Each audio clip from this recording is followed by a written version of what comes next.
아버지, 이 시간에 왜? 정수야, 네, 솔직히 말해봐. 뭐려? 내 연금 정말 여행비로 쓴 거 맞지? 긴 침묵이 흘렀다. 네, 드디어 인정했다. 왜? 아버지, 그게, 왜냐고!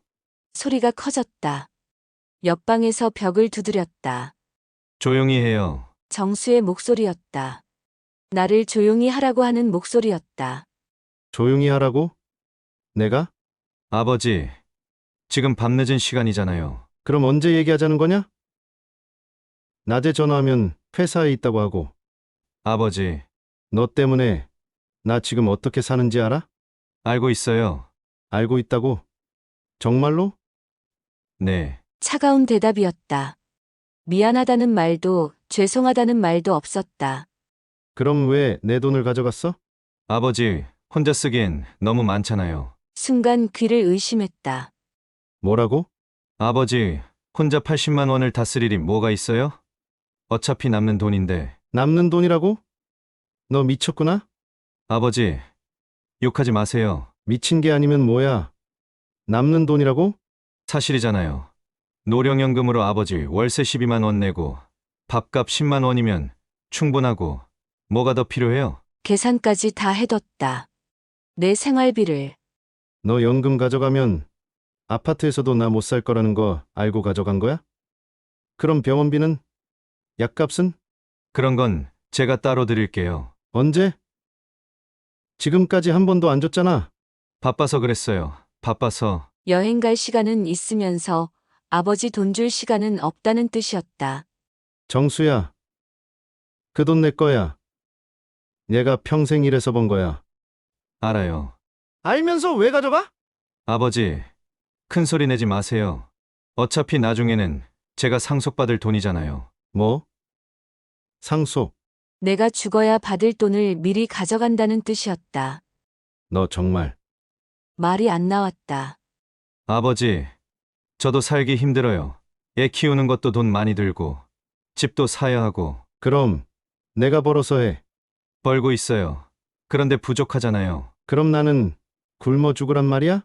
누가 굶어 죽으래요? 라면으로도 충분히 살 수 있잖아요. 라면으로도 충분히 산다고. 내 아들이, 내가 키운 아들이 이런 말을 한다고. 정수야, 네. 너 정말 내 아들 맞니? 아버지, 뭔 소리예요? 내가 어떻게 널 키웠는데 키워달라고 부탁한 적 없어요. 가슴이 철렁했다. 뭐라고? 저 키워달라고 부탁한 적 없어요. 아버지가 알아서 낳고 알아서 키운 거잖아요. 너 그러니까 인에 운운하지 마세요. 부모가 자식 키우는 건 당연한 거예요. 당연한 거라고? 새벽 5시, 어김없이 눈이 떠진다. 차가운 바닥이 등골을 파고든다. 전기장판은 이미 며칠 전에 꺼버렸다. 전기세가 무서워서 손가락 끝이 얼어붙을 것처럼 시리다. 입김이 하얗게 피어오르는 12만 원짜리 방에서 나는 천장과 벽의 검은 곰팡이 얼룩을 바라본다. 벽에 비친 내 그림자가 초라하다. 79살 남자의 그림자치고는 너무도 작다. 어깨가 움츠러들어 있고 등이 굽어 있다. 언제부터 이렇게 작아졌을까? 왜 이렇게 되었을까? 외풍이 너무 심해 벽에 신문지를 붙이고 돗자리로 막아봤지만 소용없다. 차가운 바람이 새어드는 듯하다. 모든 게 임시방편이다. 이 삶도, 이 하루하루도. 스마트폰 화면이 깜빡인다. 미납 고지서들이 문자로 쌓여 있다. 전기세, 가스비, 휴대폰 요금. 숫자들이 내 가슴을 짓누른다. 2만 원, 3만 원, 5만 원. 이런 작은 돈도 없는 내가 한심하다. 옆방에서 누군가 기침하는 소리가 들린다. 나와 같은 처지일 게 분명하다. 이 좁은 건물에는 모두 그런 사람들만 모여 산다. 낙오자들, 실패한 사람들, 세상에서 밀려난 사람들. 길거리 신세만 겨우 면한 사람들이다. 허름한 이불을 두르고 무릎을 감싸 안고 앉아 있다. 관절이 쑤신다. 나이가 들어서인지 차가운 방 때문인지 모르겠다. 어쩌면 둘 다일 것이다. 나는 왜 살았나? 생전 처음 드는 생각이다. 젊은 시절엔 꿈이 있었다. 가족을 위해, 아이들을 위해 살았다. 그런데 지금은 가족도 떠났고 아이들과도 연락이 끊겼다. 몇 안 되는 친구들도 거의 연락이 끊겼다. 손등에 핏줄이 도드라져 보인다. 거칠고 상처투성이인 이 손으로 뭘 했던가. 벽돌도 나르고 장사도 하고 공장에도 다녔다. 그런데 결국 아무것도 남지 않았다. 창밖이 조금씩 밝아온다. 또 하루가 시작되는 것이다. 무슨 의미로? 무엇을 위해? 노쇠하고 누추한 이 몸뚱아리가 버겁다. 이불을 머리끝까지 뒤집어 쓴다. 이 추위를, 이 현실을, 이 모든 걸 가리고 싶어서. 그날도 기억난다. 4년 전 가을이었다. 큰아들 정수가 찾아왔다. 오랜만이었다. 바쁘다며 통화도 제대로 안 하던 녀석이 직접 발걸음을 한 게 신기했다. 아파트 현관문을 열어주며 내 마음이 두근거렸다. 아들이 찾아오는 게 이렇게 기쁠 줄이야. 아버지, 어떻게 지내세요? 응. 그럭저럭 지내지. 들어와. 거실 소파에 나란히 앉았다. 정수는 정장 차림이었다. 회사에서 바로 온 모양이었다. 넥타이까지 말끔했다. 잘 키운 아들이 자랑스러웠다. 대학도 보내주고 취업도 잘했다. 내가 해준 게 그것뿐이라도. 아버지, 몸은 어떠세요? 혈압약은 잘 드시고? 응. 잘 먹고 있다. 걱정 마라. 사실 약값이 부담스러웠지만 말하지 않았다. 아들 앞에서 초라한 모습 보이고 싶지 않았다. 정수가 커피를 한 모금 마시더니 말을 꺼냈다. 아버지, 연금 받으시잖아요. 응, 받지. 그걸로 근근히 살고 있다. 혹시 관리하시기 힘드시죠? 나는 고개를 갸웃했다. 무슨 말인지 이해가 안 됐다. 아버지, 몸도 안 좋으시잖아요. 연금은 제가 관리할게요. 순간 뭔가 이상했다. 왜 갑자기 그런 말을? 아버지, 치매 오면 어떻게 하실 거예요? ATM기 조작도 점점 어려워지실 텐데 제가 미리미리 관리해드리는 게 좋을 것 같아서요. 치매라니, 나는 아직 정정했다. 기억력도 멀쩡하고 몸도 그럭저럭 괜찮았다. 하지만 아들이 걱정하는 마음은 고마웠다. 그래도 내가 아직. 아버지, 저 믿으시죠? 정수가 내 손을 잡았다. 따뜻했다. 언제 이렇게 컸을까? 어릴 때는 내 손바닥만 했는데. 물론 믿지. 내 아들인데. 그럼 통장 저한테 맡겨주세요. 아버지 연금에다가 제가 매달 용돈도 더 드릴게요. 필요한 건 미리 말씀하시고. 망설였다. 연금 통장은 내 마지막 생활비고 살아갈 수 있는 유일한 경제권이었다. 그래도 아들이 효심으로 하는 말이니까. 말은 고맙다. 근데 괜찮아. 너도 힘든데 무슨 내 용돈까지 챙겨. 나는 힘들어도 혼자고 연금으로 근근히 살 수 있으니까 내 걱정은 하지 않아도 돼. 아버지, 지금은 괜찮은 것 같아도 나중에는 어차피 제가 관리해드려야 하잖아요. 미리 관리 맡긴다 생각하시면 돼요. 아니야. 너도 힘든데 나까지 신경 쓰지 마라. 아직은 괜찮아. 나중이야. 그때 가서 볼 일이고. 괜찮아요, 아버지. 저는 어차피 아버지도 장남인 제 책임인데 그게 뭐가 힘들어요. 아들의 강압에 나는 내키지 않은데도 어쩔 수 없이 맡기게 되었다. 정말 잘 관리해주겠니? 당연하죠. 아버지 제가 누구 아들인데요. 그렇게 나는 통장을 건넸다. 도장도 비밀번호도 함께. 고맙다. 정수야. 아버지가 자식을 잘 키웠나 보다. 정수가 환하게 웃었다. 그때는 정말 효자 같아 보였다. 첫 달엔 용돈을 줬다. 10만 원이었다. 연금이 80만 원인데 용돈이 10만 원? 의아했지만 물어보지 않았다. 아들이 알아서 하겠지. 두 번째 달엔 아무것도 주지 않았다. 전화해도 안 받았다. 세 번째 달에 겨우 연락이 닿았다. 아버지, 죄송해요. 회사 일이 너무 바빠서. 연금은? 아, 맞다 깜빡했네요. 이번 주 안에 드릴게요. 그 이번 주는 영원히 오지 않았다. 네 번째 달 나는 통장을 달라고 했다. 아버지, 왜요? 제가 잘 관리하고 있는데. 나 돈이 필요해서 그래. 아파트 관리비도 내야 하고 식비도 없어서 굶게 생겼어. 필요한 게 뭔데요? 제가 사드릴게요. 그게 아니라 아버지, 통장은 안 돼요. 혹시 사기꾼들이 노릴까봐 걱정돼서요. 사기꾼이라니. 아들이 나를 그렇게 보고 있다는 게 서러웠다. 무슨 소리야? 사기꾼이 나 같은 아무것도 없는 노인네한테 사기를 치겠냐? 아이, 참, 아버지, 그러실 줄 알았어요. 요즘 큰 돈에만 사기꾼이 붙어요? 단돈 2만 원 뺏으려고 사람 죽이는 세상이잖아요. 더구나 요즘 세상 물정 모르는 노인들한테 그렇게 사기꾼들이 호의를 베풀면서 접근하기도 하고 불쌍한 척해서 동정사고 접근해서 노인들이 사기당하는 거 매일 뉴스에 나오잖아요. 그 후로는 아예 연락이 끊겼다. 집에 찾아가도 출장 중이라며 며느리는 아예 모른 척했다. 작년 겨울 추위에 떨다가 결국 동사무소에 갔다. 연금이 안 나와요. 매달 정상적으로 나가고 있는데요. 그럼 어디로 나가는 거죠? 공무원이 화면을 보더니 말했다. 정수 씨 통장으로 자동이체되고 있네요. 그제야 알았다. 내 아들이 내 연금을 가로챈 거였다. 4년 가까이 매달 80만 원씩. 신고하시겠어요? 공무원이 물었다. 내 손이 떨렸다. 내 아들을 경찰서에?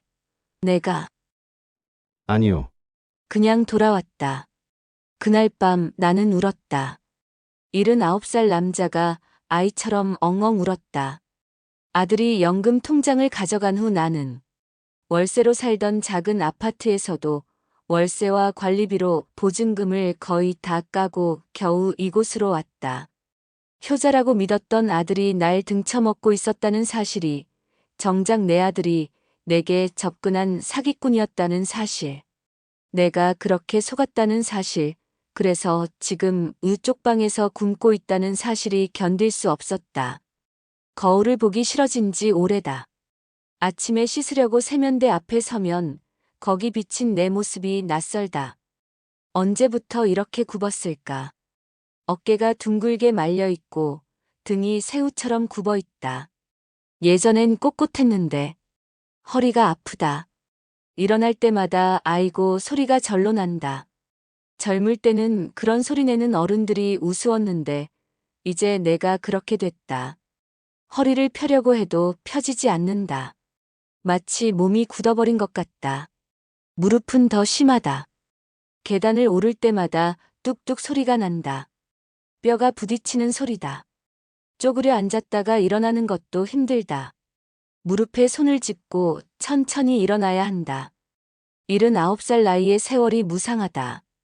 공사판에서 일할 때는 괜찮았다. 아니, 괜찮은 척했다. 아프다고 말하면 일자리를 잃을까봐. 진통제를 달고 살았다. 하루에 3알, 4알씩 먹어가며 버텼다. 그런데 이제 그것도 소용없다. 고향에 내려가 농사라도 지을까 생각해봤다. 부모님이 남겨주신 밭이 조금 있다. 하지만 이 몸으로 농사를 호미질도 제대로 못할 텐데. 논에서 모내기 하려면 허리를 구부려야 하는데 이미 구부러진 허리로 더 구부릴 수 있을까? 작년 여름 시골 형님 댁에 갔을 때다. 야, 너 많이 늙었다. 형님이 내 모습을 보며 혀를 찼다. 형님도 나이 드셨잖아요. 나야 농사 짓느라 그렇지만 너는 뭐 하다가 이렇게 됐냐? 농사 짓는 형님은 85인데도 나보다 꼿꼿했다. 도시에서 고생 많이 했나 보네. 형님의 말에 대답할 수 없었다. 그날 형님이 밭일을 도와보라고 했다. 감자 캐는 일이었다. 쉬운 일 같았다. 하지만 삽을 들어 올리는 것부터 힘들었다. 예전엔 삽으로 시멘트도 퍼올렸는데 10분도 안 돼서 허리가 끊어질 것 같았다. 무릎이 후들거렸다. 손에는 물집이 잡혔다. 언제부터 이렇게 약해졌을까? 형님, 잠깐 쉬어도 될까요? 벌써? 이제 시작한 지 얼마나 됐다고? 창피했다. 형님이 1시간 동안 할 일을 나는 10분도 못했다. 몸이 좀 안 좋아서요. 그럼 들어가서 쉬어라. 내 형수가 점심 준비하고 있을 거다. 그렇게 나는 밭에서 쫓겨났다. 농사도 못 짓는 몸이 된 것이다. 집으로 돌아오는 버스 안에서 생각했다. 내가 할 수 있는 일이 뭐가 있을까? 농사도 못 짓고 그럼 뭘 할 수 있지? 아무것도 할 수 없는 몸이 됐다. 쪽방으로 돌아와 거울을 봤다. 구부정한 등, 아픈 무릎, 거칠어진 손. 이게 내 몸이다. 79살의 몸이다. 나는 이제 짐이 됐구나. 그 생각이 드니까 눈물이 났다. 젊을 때는 가족을 먹여 살렸다. 아이들 학비도 대고, 아내 옷도 사주고, 집도 장만했다. 가장이었다. 든든한 가장이었다. 지금은 누구에게도 도움이 안 되는 짐덩어리다. 연금마저 아들이 가져갔으니 이제 정말 아무것도 아니다. 발끝을 보며 생각했다.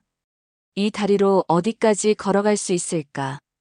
이 허리로 언제까지 버틸 수 있을까? 그리고 이런 몸으로 대체 무엇을 위해 살아야 할까? 지난주였다. 쪽방촌 앞 슈퍼에서 라면을 사고 있을 때였다. 이거 정수 아니에요? 옆에 서 있던 박씨 아주머니가 스마트폰 화면을 내게 보여줬다. 박씨 아주머니는 예전에 한 동네에 살면서 정수가 어릴 때부터 많이 봐온 분이었다. 어디서 봤어요? 인스타그램이요. 우리 딸이 정수랑 동창이잖아요. 화면을 들여다봤다. 거기 정수가 있었다.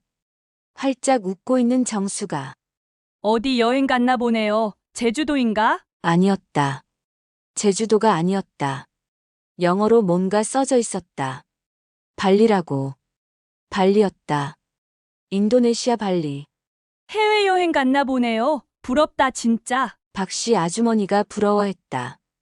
나는 멍하니 화면을 봤다. 정수가 바다를 배경으로 서 있었다. 파란 하늘, 야자수 그리고 환하게 웃는 정수. 옆에는 며느리도 있었다. 둘 다 선글라스를 끼고 있었다. 사진 더 있어요? 있죠. 엄청 많은데 여기 봐요. 박씨 아주머니가 화면을 넘겼다. 호텔 수영장에서 찍은 사진이었다. 정수가 칵테일을 들고 있었다. 수영장이 엄청 컸다. 호텔도 고급스러워 보였다.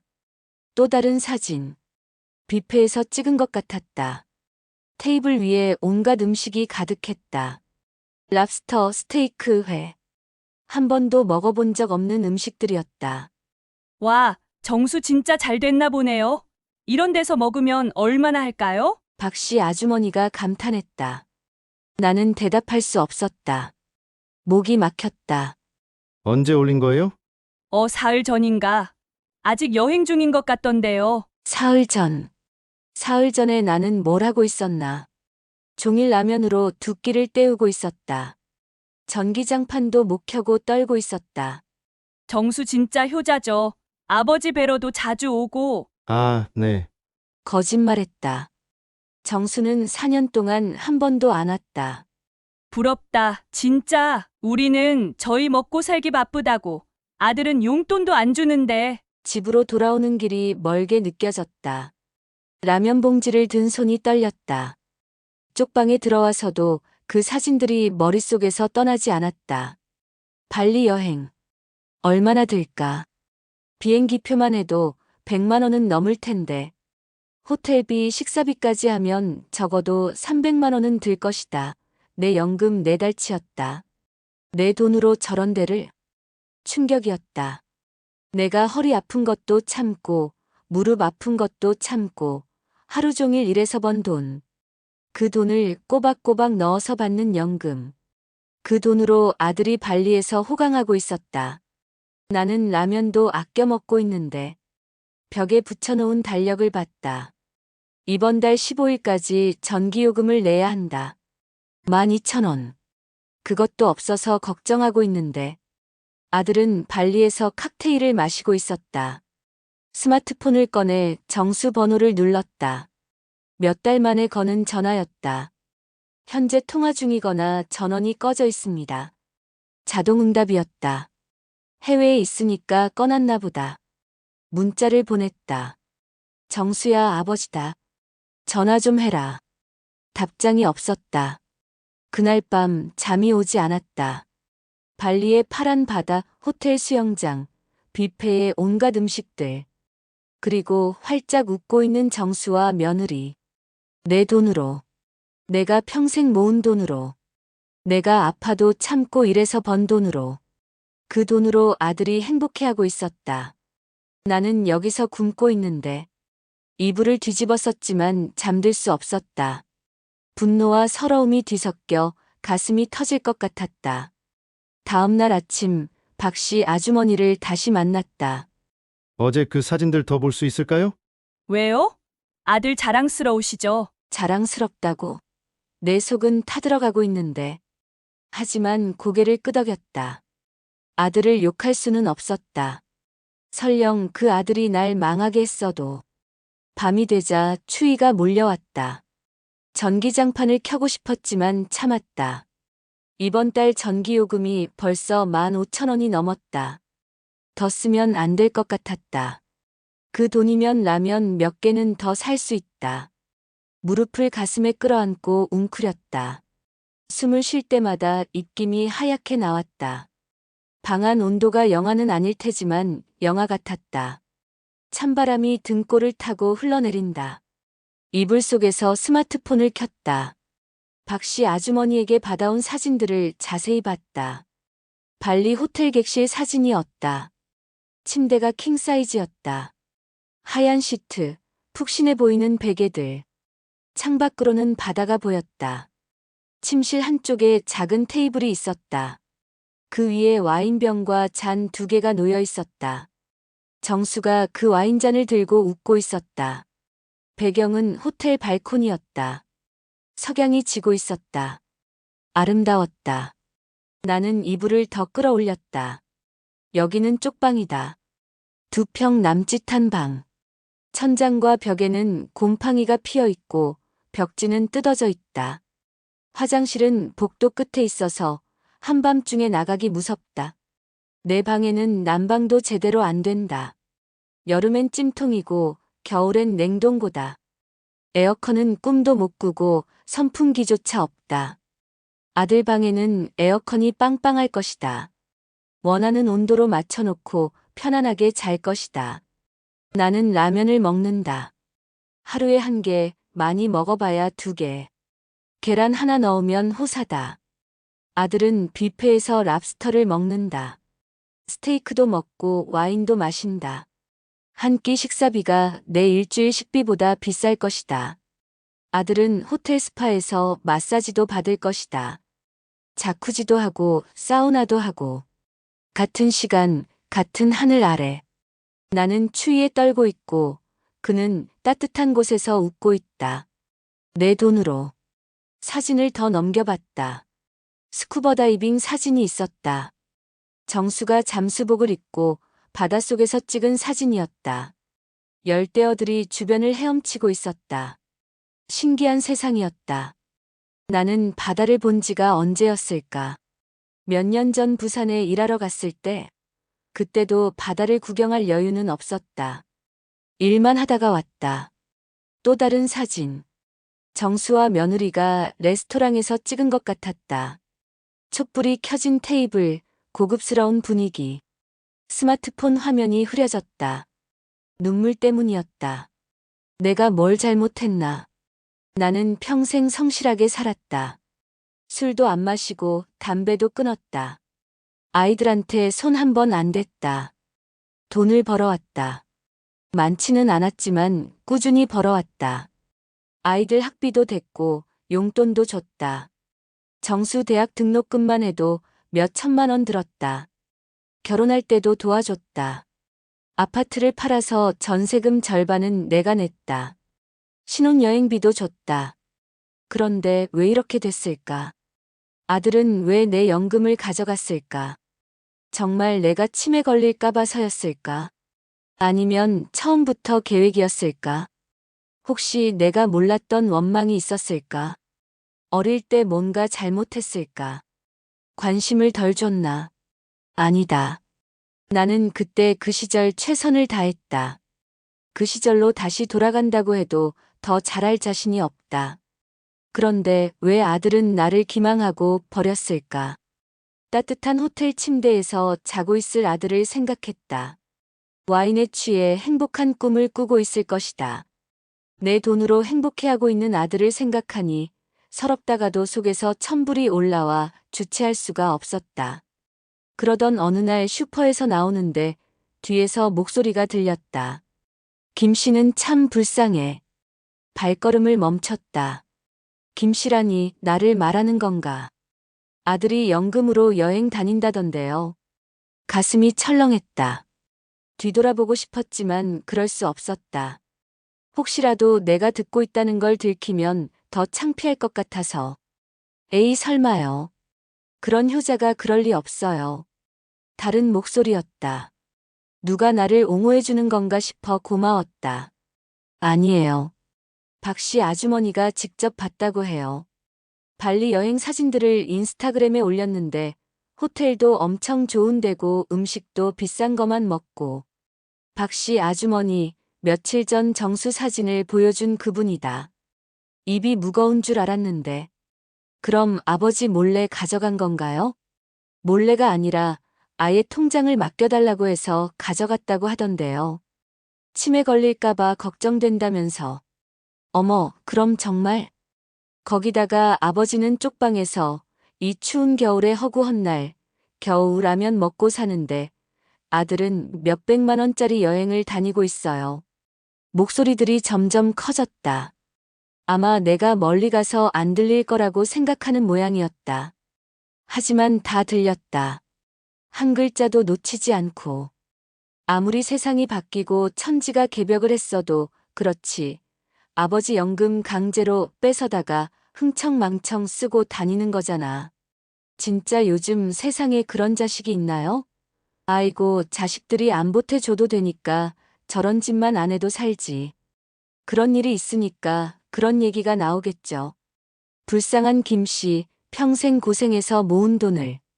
더 이상 들을 수 없어서 빨리 걸음을 옮겼다. 집으로 가는 길이 너무 멀게 느껴졌다.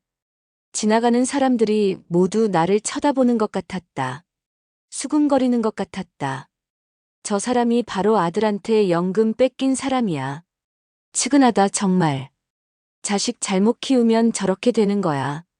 실제로는 아무도 나를 보지 않았을 텐데 그런 기분이었다.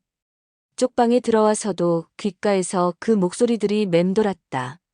아들이 아버지 연금 뺏어가서 여행 다닌다던데요. 사실이었다. 부정할 수 없는 사실이었다. 하지만 이웃들이 알고 있다니. 동네 사람들이 다 알고 있다니. 얼마나 많은 사람들이 내 뒷담화를 했을까. 얼마나 많은 사람들이 나를 불쌍하게 생각하고 있을까. 설마 그럴 리가. 누군가는 나를 믿어줬다. 그래도 한 사람은 정수를 효자라고 생각해줬다. 하지만 그것도 잠깐이었다. 증거가 너무 확실했으니까. 스마트폰을 다시 켰다. 정수의 발리 사진들을 또 봤다. 이제 이 사진들을 보는 게 나뿐만이 아니라는 걸 알았다. 동네 사람들도 다 봤다. 그리고 계산했을 것이다. 저 여행에 얼마나 들었을까? 아버지 연금으로 저런 호사를 누리다니. 정말 뻔뻔하다. 정수도 알까? 자기 사진을 보고 사람들이 뭐라고 하는지. 아마 모를 것이다. 아니, 알아도 상관없어 할 것이다. 어차피 이 동네 사람들과는 아무 상관없으니까. 하지만 나는 여기서 살아야 한다. 매일 마주쳐야 하는 사람들이다. 슈퍼 아주머니, 야채 가게 아저씨, 길에서 만나는 이웃들. 그들의 시선이 달라질 것이다. 동정의 시선, 측은한 시선. 더 견디기 힘든 건 경멸의 시선이었다. 자식도 제대로 못 키운 늙은이. 아들한테 당하고 사는 불쌍한 사람. 내가 원하던 건 이게 아니었다. 나는 떳떳한 아버지이고 싶었다. 우리 아들 잘났죠? 효자예요, 정말. 그런 말을 듣고 싶었나 보다. 하지만 이제는 그런 자식, 불쌍한 김씨, 자식한테 당하고 사는 사람, 그렇게 불릴 것이다. 무너지는 믿음. 내가 좋은 아버지였다고 생각했는데 착각이었나 보다. 좋은 아버지였다면 아들이 이럴 리 없으니까.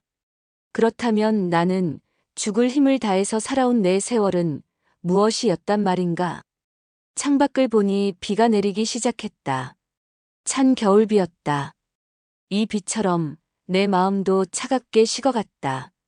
한 달이 더 지났다. 견딜 수 없었다. 이웃들의 시선도, 내 자신에 대한 의심도. 아들을 믿고 싶었다. 혹시 오해가 있는 건 아닐까? 혹시 내가 모르는 사정이 있는 건 아닐까? 그래서 결심했다. 직접 확인해 보기로.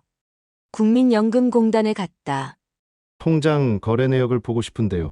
본인 확인 좀 해보겠습니다. 신분증을 건넸다. 손이 떨렸다. 아, 이 계좌는 자동이체로 다른 통장으로 이체되고 있네요. 그 이체 내역을 자세히 볼 수 있을까요? 잠시만요. 직원이 컴퓨터를 두드렸다. 나는 숨을 참고 기다렸다. 여기 있습니다. A4 용지 몇 장을 건네받았다. 연금 입출금 내역이었다. 처음엔 정상적이었다. 매달 25일에 80만 원씩 들어오고 바로 다음 날 26일에 80만 원이 정수 계좌로 이체됐다. 그런데 3년 6개월 전부터 이상했다. 정수 통장에서 다른 곳으로 돈이 나가고 있었다. 큰 돈들이. 이게 뭐예요? 직원이 화면을 다시 봤다. 아, 이건 카드 결제 내역 같은데요. 만수 씨 명의 카드로 결제된 것들이네요. 내 명의의 카드라니 나는 카드를 준 적이 없었다. 통장과 도장 비밀번호만 알려줬었다. 그런데 내 명의로 카드까지 발급받아서 쓰고 다녔던 것이다. 여행사, 호텔, 항공사, 발리 여행 경비들이었다. 손가락으로 하나하나 따져봤다. 이것들이 언제 결제된 거죠? 지난달이네요. 지난달. 정수가 발리 여행 갔던 바로 그때. 더 뒤를 봤다. 2개월 전엔 제주도 여행 경비가 있었다. 제주 여행 그것도 내 연금으로. 3개월 전엔 부산 여행. 5개월 전엔 일본 여행. 매달 어디든 여행을 갔다. 내 돈으로. 나는 여기서 라면 먹고 있는데 도대체 이게 뭐야? 중얼거렸다. 직원이 놀란 듯 나를 봤다. 괜찮으세요? 아내. 서류를 다시 봤다. 숫자들이 눈앞에서 흔들렸다. 430만 원, 180만 원, 250만 원. 1년 동안 여행비로만 1,500만 원이 넘게 나갔다. 혹시 이 입금 통장을 다시 제 다른 통장으로 바꿀 수 있을까요? 본인 통장이니까 당연히 가능하죠. 하지만 자동이체를 해제하려면 해제하고 싶습니다. 그럼 정수 씨 동의가 필요해요. 그렇지 않으면 다른 법적 절차를 밟으셔야 하고요. 법적 절차. 내 아들을 고소하라는 뜻이었다. 일단 생각해 보겠습니다. 밖으로 나왔다. 다리에 힘이 빠져서 제대로 걷기도 힘들었다. 버스 정류장 벤치에 앉아 서류를 다시 봤다. 숫자들이 명확했다. 부정할 수 없었다. 정수는 내 연금을 여행비로 쓰고 있었다. 매달 계획적으로. 치매 걸릴까봐 걱정된다고 했던 그 아들이. 효자라고 믿었던 그 아들이. 현실로 다가온 배신. 이제 더 이상 의심할 여지가 없었다. 내 아들은 날 속이고 내 돈을 훔치고 그 돈으로 행복하게 살고 있었다. 나는 여기서 굶고 있는데 핸드폰을 꺼내 정수에게 전화를 걸었다. 역시 받지 않았다. 문자를 보냈다. 급한 일이니 당장 전화해라. 그리고 바로 정수에게서 전화가 왔다. 아버지, 정수야. 왜요? 무슨 일이에요? 목소리가 귀찮아하는 투였다. 내 연금 여행 경비로 쓰고 있니? 한동안 침묵이었다. 뭔 소리예요? 발리 여행, 제주도 여행, 일본 여행 다 내 돈으로 간 거지? 아버지, 무슨 통장 내역을 다 봤다. 또 침묵이 흘렀다. 아버지, 지금 어디세요? 그게 중요한 게 아니잖니. 내 돈을 아버지, 나중에 얘기해요. 지금 회사에 있어서. 뚜뚜 전화가 끊어졌다. 내 아들이 내 전화를 끊었다. 벤치에 앉아 하늘을 올려다봤다. 회색 구름이 무겁게 깔려 있었다. 집으로 돌아오는 길에 문득 생각났다. 중학교 때는 공부를 못했다. 반에서 거의 꼴찌를 했다. 아버지 미안해요. 또 성적이. 시험지를 들고 울먹이던 그 아이. 나는 혼내지 않았다. 대신 같이 앉아서 공부를 봐줬다. 퇴근하고 와서 피곤한 몸으로. 정수야, 천천히 하자. 아버지가 도와줄게. 정말요? 그럼 우리 정수 포기하면 안 되지. 고등학교 들어가서는 성적이 올랐다. 중간 정도 했다. 아버지, 이번에 20등 했어요. 뛸 듯이 기뻐하던 그 아이. 나도 기뻤다. 치킨을 사줬다.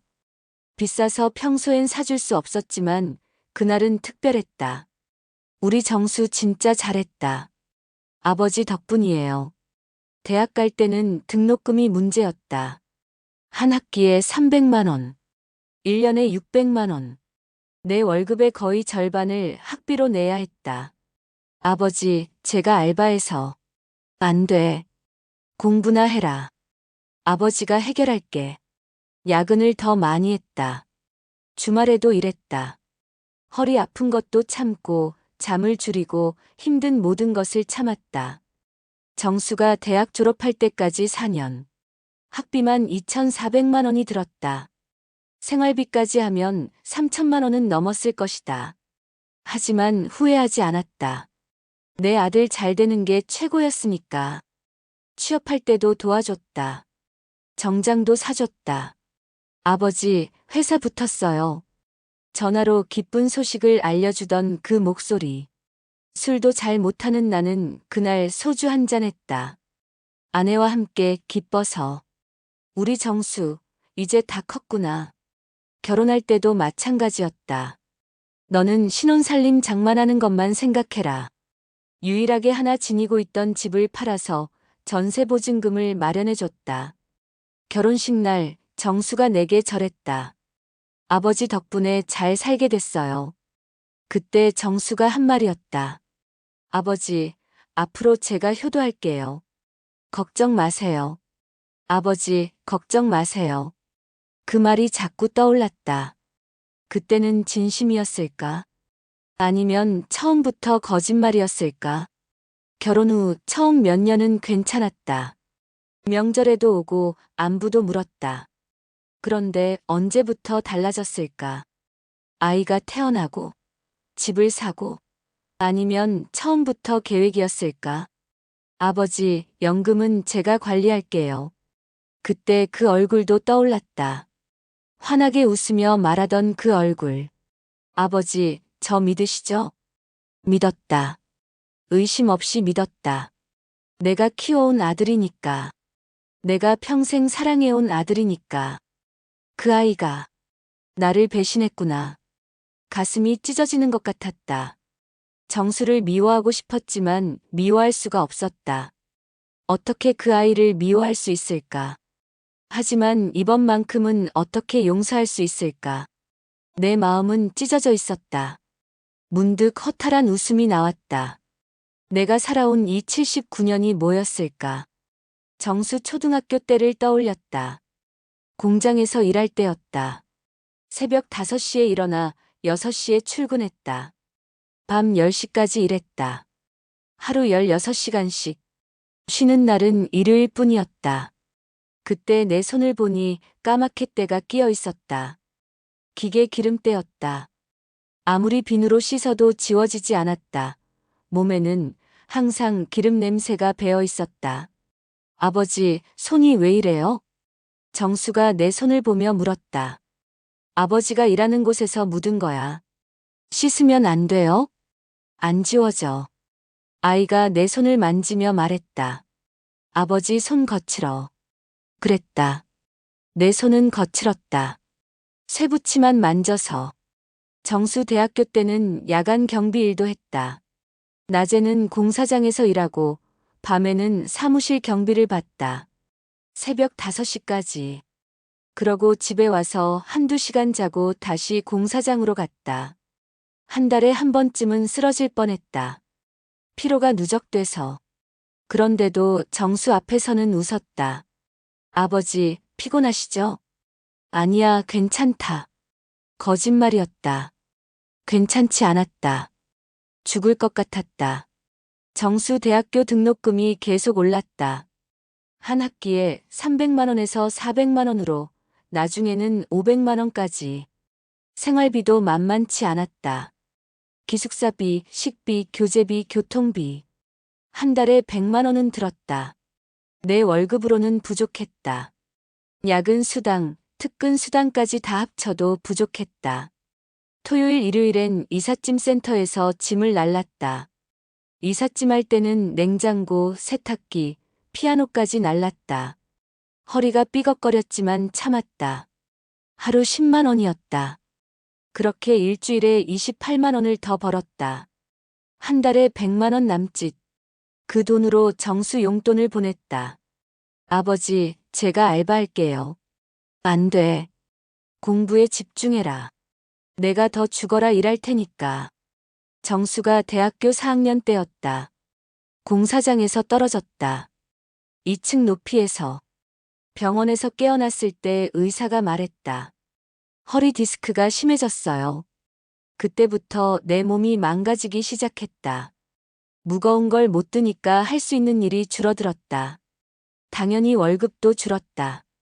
하지만 정수한테는 말하지 않았다. 걱정시키고 싶지 않았다. 그 대신 더 많은 일들을 했다. 전단지 배포, 청소, 경비. 허리가 아파도 했다.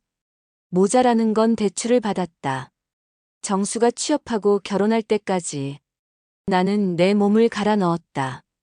그런데 지금 생각해보니 웃겼다. 나는 뭘 위해 그렇게 살았을까? 아들을 위해서? 가족을 위해서? 그 아들이 지금 내 연금으로 여행을 다니고 있다. 그 가족은 늙은 나를 버렸다. 그럼 내가 그동안 고생한 건 뭐였나? 내 젊음을 바친 건 뭐였나? 내 건강을 망친 건 뭐였나? 허탈한 웃음이 또 나왔다. 나는 바보였다. 정말 바보였다. 내가 아무리 희생해도, 아무리 사랑해도 아이들은 떠나간다. 내가 아무리 돈을 대줘도, 아무리 뒷바라지를 해줘도 결국 나는 버려진다. 그럼 난 뭐하러 그렇게 살았을까? 내가 좋아하는 일을 하며 살 걸 그랬다. 내 돈을 내가 쓰며 살 걸 그랬다. 내 시간을 내가 즐기며 살 걸 그랬다. 하지만 늦었다. 이미 다 끝났다. 내 젊음도, 내 건강도, 내 돈도 다 아들에게 갔다. 그리고 그 아들은 나를 배신했다. 나는 이제 아무것도 없는 늙은이가 됐다. 바보 같은 늙은이가 됐다. 창밖에 까마귀 한 마리가 앉아 있었다. 나를 보는 것 같았다. 마치 바보 같은 놈이라고 말하는 것 같았다. 밤 10시. 쪽방에 정막이 내려앉았다. 옆방에서 들리던 기침 소리도, 복도를 오가는 발자국 소리도 모두 잦아들었다. 이 건물에 사는 사람들도 이제 잠들 시간이다. 하지만 나는 잠들 수 없었다. 문틈 사이로 서늘한 바람이 스며들어온다. 1월의 차가운 바람이다. 신문지로 막아봤지만 소용없다. 바람은 계속 들어온다. 전기장판은 꺼둔 지 오래다. 1시간에 100원씩 든다는 걸 알고 나서부터는 감히 켤 수가 없었다. 하루 종일 켜두면 2,400원. 라면 2개 값이다. 이불을 뒤집어 써도 춥다. 뼛속까지 파고드는 추위다. 스마트폰을 들었다. 정수 전화번호를 오래 바라봤다. 더 이상 참을 수 없었다. 마지막이다. 정말 마지막으로 한 번만 더. 제대로 된 대화를 해보자. 전화를 걸었다. 받지 않자 몇 번이고 다시 걸었다. 그렇게 한참 만에 받았다. 아버지, 이 시간에 왜? 정수야, 네. 솔직히 말해봐. 뭐려? 내 연금 정말 여행비로 쓴 거 맞지? 긴 침묵이 흘렀다. 네. 드디어 인정했다. 왜? 아버지. 그게 왜냐고! 소리가 커졌다. 옆방에서 벽을 두드렸다. 조용히 해요. 정수의 목소리였다. 나를 조용히 하라고 하는 목소리였다. 조용히 하라고? 내가? 아버지. 지금 밤늦은 시간이잖아요. 그럼 언제 얘기하자는 거냐? 낮에 전화하면 회사에 있다고 하고, 아버지. 너 때문에 나 지금 어떻게 사는지 알아? 알고 있어요. 알고 있다고? 정말로? 네. 차가운 대답이었다. 미안하다는 말도 죄송하다는 말도 없었다. 그럼 왜 내 돈을 가져갔어? 아버지, 혼자 쓰기엔 너무 많잖아요. 순간 귀를 의심했다. 뭐라고? 아버지, 혼자 80만 원을 다 쓸 일이 뭐가 있어요? 어차피 남는 돈인데. 남는 돈이라고? 너 미쳤구나? 아버지, 욕하지 마세요. 미친 게 아니면 뭐야? 남는 돈이라고? 사실이잖아요. 노령연금으로 아버지 월세 12만 원 내고 밥값 10만 원이면 충분하고 뭐가 더 필요해요? 계산까지 다 해뒀다. 내 생활비를. 너 연금 가져가면 아파트에서도 나 못 살 거라는 거 알고 가져간 거야? 그럼 병원비는? 약값은? 그런 건 제가 따로 드릴게요. 언제? 지금까지 한 번도 안 줬잖아. 바빠서 그랬어요. 바빠서. 여행 갈 시간은 있으면서 아버지 돈 줄 시간은 없다는 뜻이었다. 정수야. 그 돈 내 거야. 얘가 평생 일해서 번 거야. 알아요. 알면서 왜 가져가? 아버지, 큰 소리 내지 마세요. 어차피 나중에는 제가 상속받을 돈이잖아요. 뭐? 상속. 내가 죽어야 받을 돈을 미리 가져간다는 뜻이었다. 너 정말. 말이 안 나왔다. 아버지, 저도 살기 힘들어요. 애 키우는 것도 돈 많이 들고, 집도 사야 하고, 그럼 내가 벌어서 해. 벌고 있어요. 그런데 부족하잖아요. 그럼 나는 굶어 죽으란 말이야? 누가 굶어 죽으래요. 라면으로도 충분히 살 수 있잖아요. 라면으로도 충분히 산다고. 내 아들이, 내가 키운 아들이 이런 말을 한다고. 정수야. 네. 너 정말 내 아들 맞니? 아버지, 뭔 소리예요? 내가 어떻게 널 키웠는데 키워달라고 부탁한 적 없어요. 가슴이 철렁했다. 뭐라고? 저 키워달라고 부탁한 적 없어요. 아버지가 알아서 낳고 알아서 키운 거잖아요. 너. 그러니까 인에 운운하지 마세요. 부모가 자식 키우는 건 당연한 거예요. 당연한 거라고? 내가 새벽부터 밤까지 일한 게 당연한 거라고. 내가 허리 아픈 것도 참고 일한 게 당연한 거라고. 그럼 자식이 부모 모시는 것도 당연한 거 아니야? 시대가 어떤 시대인데 그런 소리를 하세요? 옛날 얘기죠. 지금은 각자 알아서 사는 시대예요. 정수야. 아버지, 저 이제 끊을게요. 내일 일찍 일어나야 해서. 잠깐. 뭐요? 통장 돌려줘. 안 돼요. 왜? 아버지, 혼자 관리하시면 사기당할 수도 있고 쓸데없는데 쓸 수도 있어요. 쓸데없는데? 내가 내 돈 어떻게 쓰던 내가 상관할 일 아니야. 돌려줘? 지금처럼 사세요. 별로 부족한 거 없잖아요. 부족한 거 없다고? 추위에 떨고 라면으로 끼니를 때우는 게 부족한 거 없다고. 정수야. 마지막으로 한 번만 더 말한다. 네. 통장 돌려줘. 안 돼요. 그럼 그럼 뭐요? 나는 이제 너를 내 아들로 생각 안 한다. 네. 그러세요. 담담한 대답이었다. 전혀 흔들리지 않는 목소리였다. 정말로? 네. 그게 서로한테 좋을 것 같아요. 정수야. 아버지, 이제 정말 끊을게요. 잠깐. 마지막으로. 전화가 끊어졌다. 내 아들이 내 전화를 끊었다. 마지막 인사도 없이. 나는 한참 동안 핸드폰을 들고 있었다. 정적이 흘렀다. 바람이 문틈으로 더 세게 들어왔다. 이제 정말 끝났다. 내가 키운 아들과의 인연이 끝났다. 내 인생도 끝났다. 스마트폰을 바닥에 놓고 누웠다. 내가 키운 아들. 내 인생. 이제 다 끝났구나. 눈을 감았다. 내일 아침에 눈이 뜨면 뭘 해야 할까? 뭘 위해 살아야 할까? 더 이상 아무것도 모르겠다. 바람만 계속 불어온다. 차갑고 쓸쓸한 바람이. 일주일이 지났다. 매일 문자를 보냈다. 정수야, 통장 돌려줘. 아버지 연금 돌려줘. 제발 부탁한다. 라면값도 없다. 전기장판도 못 켜고 이 추위에 떨고 있어. 답장은 없었다. 열흘째 되는 날 마지막 문자를 보냈다. 정수야, 마지막으로 부탁한다. 통장 돌려줘. 안 그러면 나도 어쩔 수 없다. 이번에도 답장이 없었다. 그날 밤 결심했다. 더 이상 참을 수 없다. 다음 날 아침 변호사를 찾아갔다. 어떤 일로 오셨나요? 젊은 변호사가 물었다. 아들이 제 연금을 가져갔습니다. 상세히 말씀해 주세요. 모든 걸 털어놨다. 통장을 맡긴 경위부터 여행비 사용 내역까지. 변호사가 서류들을 보더니 고개를 끄덕였다. 명백한 배임입니다. 고소 가능해요. 정말요? 네, 피해 금액이 상당하네요. 형사처벌도 가능하고 민사로 손해배상도 받을 수 있어요. 그럼 감옥에 갈 수도 있다는 건가요? 네, 배임죄는 5년 이하 징역입니다. 5년 이하 징역. 내 아들이 감옥에 갈 수도 있다는 뜻이었다. 망설여졌다. 그래도 내 아들인데. 하지만 나를 아비로도 여기지 않는 잔인한 아들에게 더 이상의 자비를 베풀 생각은 없었다. 그놈이 나를 배신했을 때는 망설임이 없었잖아.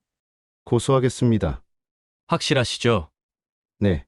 서류를 작성했다. 그리고 고소장에도 서명했다. 그리고 집에 와서 정수에게 마지막 전화를 걸었다.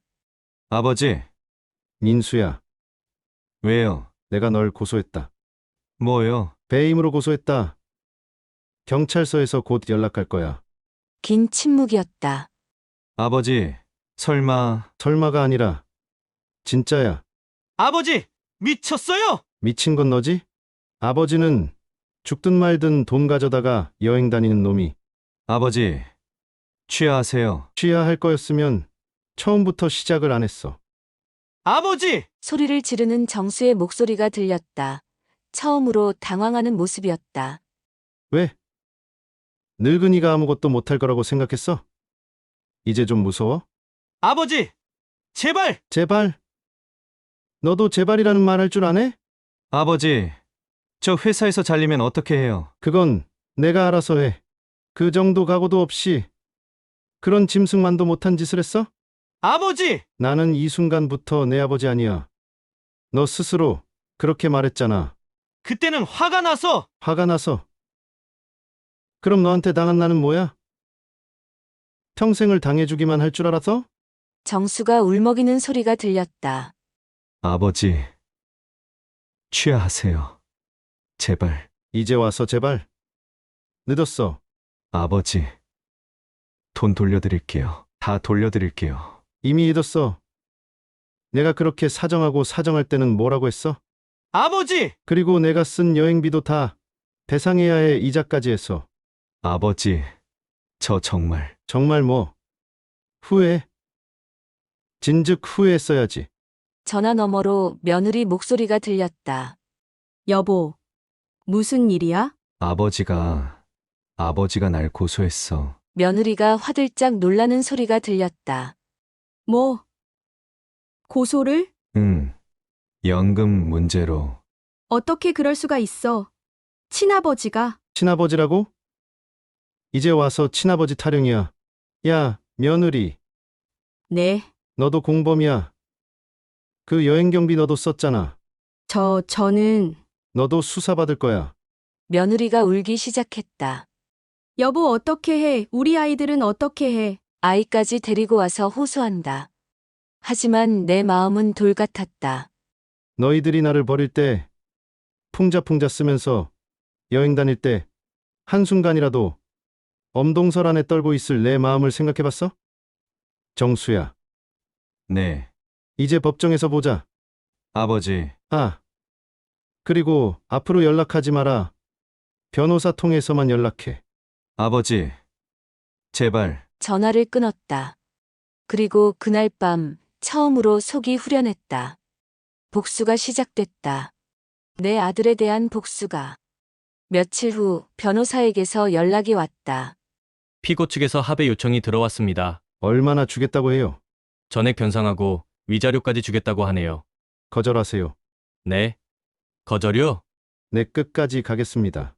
하지만 합의하시면 안 합니다. 제가 감옥 가는 걸 보고 싶어요. 변호사가 놀란 듯 말했다. 아버님 그래도 친아들인데 친아들이 아버지를 이렇게 해먹나요? 그렇다. 끝까지 갈 거다. 정수가 법정에서 죄인이 되는 모습을 보고 싶다. 정수가 수갑차고 끌려가는 모습을 보고 싶다. 그것만이 내 마음의 응어리를 풀어줄 것 같았다. 내 아들에 대한 복수. 이제 시작이다.